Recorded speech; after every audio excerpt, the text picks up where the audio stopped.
আসসালামু আলাইকুম আমার প্রিয় দর্শক ভাই বোনেরা, সবাইকে অনেক অনেক শুভেচ্ছা জানাই আমার গার্ডেন চ্যানেলের পক্ষ থেকে।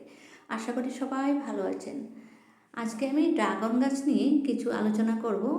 আপনিও যদি ড্রাগন গাছ আপনার বাগানে লাগাতে চান তাহলে আজকের ভিডিওটা আপনার জন্যই। এই যে সুন্দর সুন্দর ড্রাগন গাছগুলো দেখতে পেয়েছেন, এই গাছগুলো কিন্তু আমি কাটিং থেকে বসিয়েছিলাম। দেখুন ছোটো ছোটো ফুলও এসেছে। প্রথমে আমার কাছে ছিল একটা ড্রাগন গাছ, একটা চারা আমি কিনে এনেছিলাম। তারপরে ওই গাছ থেকে কাটিং নিয়ে নিয়ে আমি বর্তমান 3টা করেছি। আরও অনেকগুলো কাটিং আমি লাগিয়ে রেখেছি, দেখাবো আপনাদের কিভাবে লাগিয়েছি। এই যে দেখুন ফল এসেছে। এই বছরের এই নিয়ে 3বার আমি ফল পেয়েছি। আমি আমার ড্রাগন গাছগুলো কিভাবে বসিয়েছি আর কি খাদ্য দেই তাই নিয়ে আমি একটা ভিডিও অবশ্যই আপনাদের জন্য প্রস্তুত করব।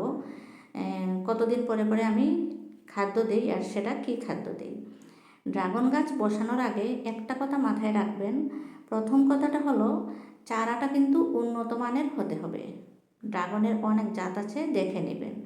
এই যে দেখুন আমি কাটিং বসিয়েছি, কাটিংগুলো এগুলো চারা হবে, খুব সহজেই চারা হয়ে যায়।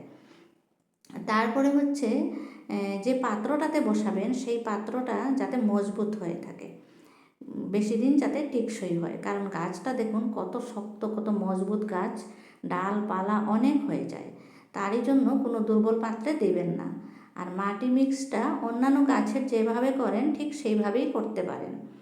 শুধু খাদ্যটা বাকি থাকলো, কখন কোন সময়ে কি খাদ্য দিতে হয় সেটা নিয়ে আমি পরবর্তী ভিডিওতে আপনাদের সাথে অবশ্যই আলোচনা করব। সবাই ভালো থাকুন, আমার চ্যানেলটা সাবস্ক্রাইব করে দিন।